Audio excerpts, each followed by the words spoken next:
दोस्तों, जैसे कि हम सभी जानते हैं कि मकर संक्रांति आ गई है, तो इस समय सभी अपने घर में कुछ न कुछ बना रहे हैं। तो आज मैं भी लेके आई हूँ आप सभी के लिए एक बहुत ही परफेक्ट और इजी रेसिपी। आज हम बनाएंगे तिल, मावा और चावल के लड्डू, जो कि बहुत ही ज़्यादा टेस्टी होते हैं। तो चलिए शुरू करते हैं आज की ये वीडियो। तो सबसे पहले यहाँ पर मैं ले रही हूँ आधा कटोरी से थोड़ा ज़्यादा चावल का आटा। उसी के साथ साथ 100 ग्राम ले रही हूँ मैं यहाँ पर वाइट वाले तिल, और इसी के साथ साथ आधी कटोरी जितना यहाँ पर मैंने ले लिया है मिल्क पाउडर। तो फ्रेंड्स, इतनी जो हमें सामग्री है मेन इसमें चाहिए होगी, और आगे भी जो चाहिए होगा मैं आपको यहाँ पर वीडियो में बताती रहूँगी। तो चलिए शुरू करते हैं। तो सबसे पहले देखिए, यहाँ पर मैंने एक कढ़ाई को रख दिया है गैस के ऊपर और गैस को ऑन कर दिया है। और अब ये वाइट वाले तिल हम यहाँ पर कढ़ाई में डाल देंगे और मीडियम फ्लेम पर अच्छे से हम यहाँ पर इनको भून लेंगे। तो फ्रेंड्स, यहाँ पर हमें अच्छे से तिल को भून लेना है। अच्छे से मतलब है कि आपको इनको जलाना नहीं है। जब इनका कलर चेंज हो जाएगा हल्का सा और इनमें एक अच्छी सी खुशबू आने लगेगी, तो आपको इनको यहाँ पर निकाल देना है। तो देखिए, इस तरीके से अच्छे से हम इनको भून लेंगे। लगातार हमें यहाँ पर इसको चलाते रहना है और गैस का फ्लेम मीडियम रखना है। मीडियम फ्लेम पर ही अच्छे से इनको यहाँ पर भूनना है। तो बहुत ही ज़्यादा हेल्दी और बहुत ही टेस्टी लड्डू हमारे बनकर यहाँ पर तैयार होने वाले हैं। तो आप सभी इस वीडियो में लास्ट तक ज़रूर बने रहें, बिल्कुल भी स्किप ना करें। इसमें स्टेप बाय स्टेप मैंने सारी प्रोसेस आप सभी के साथ शेयर की है। तो फ्रेंड्स देखिए, आप देख पा रहे होंगे धीरे धीरे करके जो हमारे ये तिल हैं इनका कलर यहाँ पर चेंज हो रहा है। मकर संक्रांति में आप कई तरह के लड्डू बनाते होंगे। मेरी तरह से एक बार ये वाली लड्डू की रेसिपी भी आप सभी बनाकर ज़रूर देखिए, बहुत ही ज़्यादा अच्छे लगेंगे आपको खाने में, और बहुत ही आसानी से बन भी जाते हैं, लंबे चलते भी हैं। तो आप इसको बना सकते हैं। तो देखिए फ्रेंड्स, यहाँ पर जो हमारे तिल हैं अच्छे से भुन चुके हैं और इनका कलर भी चेंज हो चुका है थोड़ा सा, आप सभी देख पा रहे होंगे। बस ध्यान रहे इतना ही आपको यहाँ पर इनको भूनना है। अगर अंदाज़ा नहीं आ रहा है तो इस तरीके से देखिए हाथ से इसको चटका कर देख सकते हैं। अगर तुरंत टूट जा रहा है, थोड़ा सा क्रिस्पी हो गया है, तो मतलब बिल्कुल रेडी हैं आपके जो तिल हैं।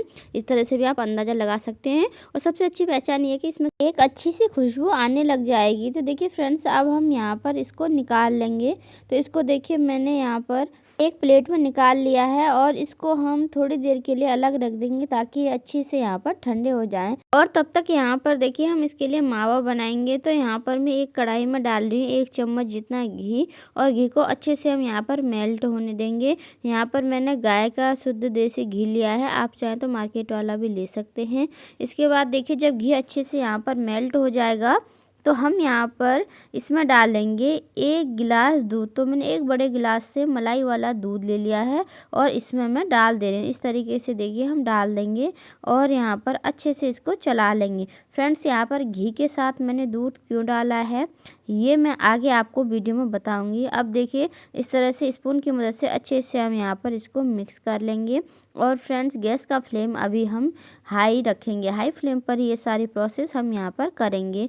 तो यहाँ पर मैंने बॉयल वाला दूध लिया है, पर फिर भी मैं इसको अच्छे से यहाँ पर 2 से 3 बार उबाल आने तक पकाऊंगी। तो फ्रेंड्स देखिए, इस तरीके से हम यहाँ पर 2 से 3 बार उबाल आने तक इसको पकाएंगे। और जब इसमें 2 से 3 बार उबाल आ जाएगा, दूध थोड़ा सा गाढ़ा हो जाएगा, तो हम डालेंगे मिल्क पाउडर। तो देखिए, यहाँ पर मैंने जितना मिल्क पाउडर था मेरे पास सारा डाल दिया है। और फ्रेंड्स, यहाँ पर हमें इसका मावा बनाकर तैयार करना है, क्योंकि हम मार्केट से मावा नहीं लाए हैं, ना ही घर पर बनाए हैं।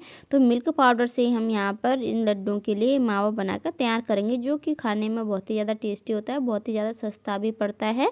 आप इसको बना सकते हैं। अगर आप यहाँ खाली मावा के लड्डू भी बनाना चाहते हैं तो इस तरीके से आप बना सकते हैं। घर पर ही मिल्क पाउडर से मावा बनाकर बहुत ही ज़्यादा अच्छा लगता है, खाने में बहुत ही अच्छा टेस्ट देता है। तो देखिए, मिल्क पाउडर डालने के बाद इस तरह से जो किनारी में हमारे मलाई वगैरह लगी है उसको अच्छे से छुड़ा लेंगे। उसके बाद अच्छे से इसको देखिए स्पून की मदद से यहाँ पर चलाएंगे ताकि इसमें बिल्कुल भी गुठलियाँ ना बने। लगातार इसको यहाँ पर हाई फ्लेम पर हम चलाते रहेंगे। उसको हमें थोड़ा सा गाढ़ा कर लेना है। इसको कितना गाढ़ा करना है ये भी फ्रेंड्स अभी मैं आपको यहाँ पर बताऊँगी।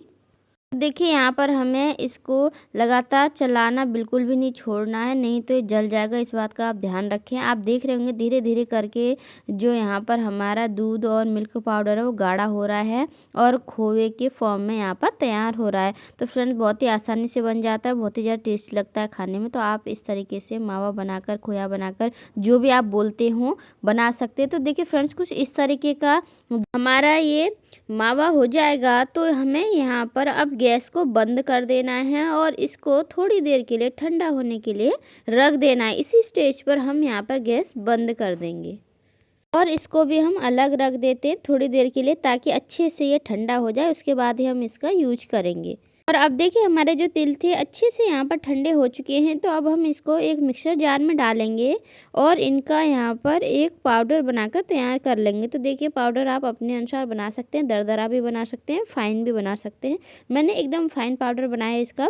तो देखिए कुछ इस तरीके से हो जाएगा। यहाँ पर मैंने जिस मिक्सर जार में चीनी पीसी थी उसी में इसको पीस दिया, इसलिए थोड़ा सा यहाँ पर चिपचिपा सा हो गया, पर कोई दिक्कत नहीं है फ्रेंड्स। यहाँ पर अगर थोड़ा सा गीला हो जाता है तो कोई ऐसी दिक्कत नहीं, आराम से आपके लड्डू बन जाएंगे। तो देखिए अब इसको हम यहाँ पर रख देंगे और इसमें अब मिलाएंगे यहाँ पर 2 से 3 दाने इलायची के। तो देखिए इलायची का जो अंदर के दाने होते हैं मैंने वो डाल दिए, बहुत ही अच्छा फ्लेवर आता है इनसे।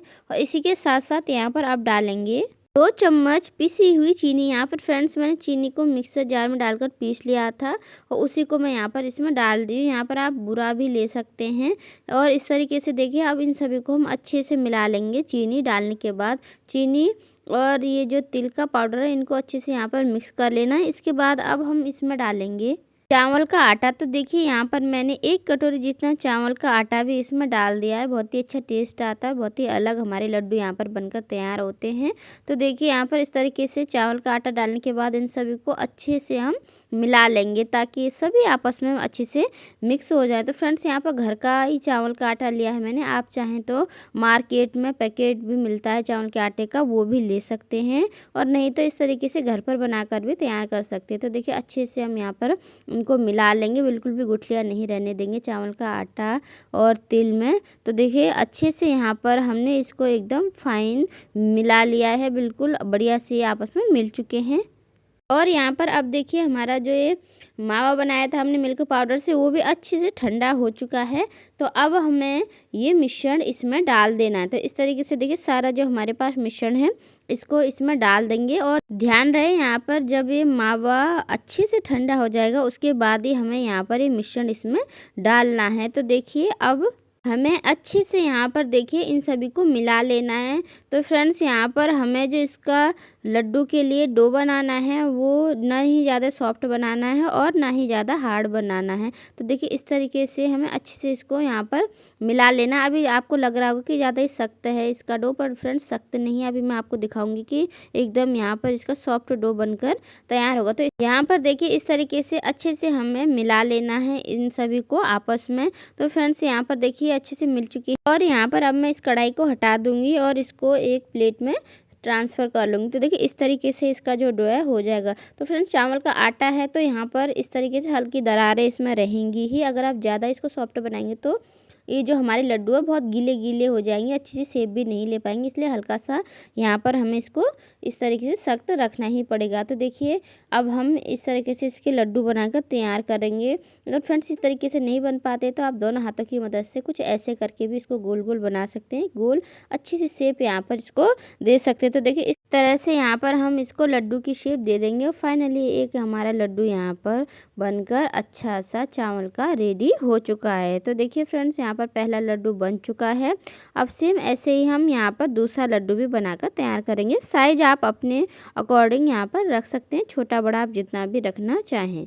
और देखिए इसी तरीके से हम यहाँ पर फिर से दूसरा लड्डू भी बनाकर तैयार कर लेंगे। तो यहाँ पर देखिए मैंने ऊपर से थोड़े से इसके ऊपर डो के ऊपर वो तिल छिड़क दिए थे वाइट वाले, जिससे कि देखने में और अच्छे लगे। तो फाइनली देखिए यहाँ पर हमारा दूसरा लड्डू भी बनकर रेडी हो चुका है। इसी तरीके से हम बाकी के लड्डू भी यहाँ पर बनाकर रेडी कर लेंगे। तो फाइनली यहाँ पर देखिए हमारे सभी लड्डू अच्छे से बनकर बिल्कुल रेडी हो चुके हैं। इस तरीके से झटपटे चावल, मावा और तिल के लड्डू बन जाते हैं। आप भी इस मकर संक्रांति एक बार इस रेसिपी को बनाकर ज़रूर देखें। और यहाँ पर एक लड्डू मैं आप सभी को तोड़कर भी दिखाती हूँ। कुछ इस तरीके से हमारा यहाँ पर ये लड्डू बनकर रेडी होगा अंदर से, और बहुत ही ज़्यादा सॉफ्ट बनेगा और खाने में भी बहुत ही ज़्यादा अच्छा लगेगा। तो आप सभी इस रेसिपी को एक बार ज़रूर बनाएं। और वीडियो थोड़ी सी भी अच्छी लगी तो वीडियो को लाइक, और चैनल पर नए हो तो चैनल को भी सब्सक्राइब करके जाए, ताकि इस तरह की और रेसिपीज आप सभी को यहाँ पर मिलती रहे। चावल के लड्डू हैं तो यहाँ पर हल्की दरार आपके लड्डू में रहेगी, इसमें कोई दिक्कत नहीं है, लेकिन आपके लड्डू के टेस्ट में कोई भी फर्क नहीं पड़ेगा।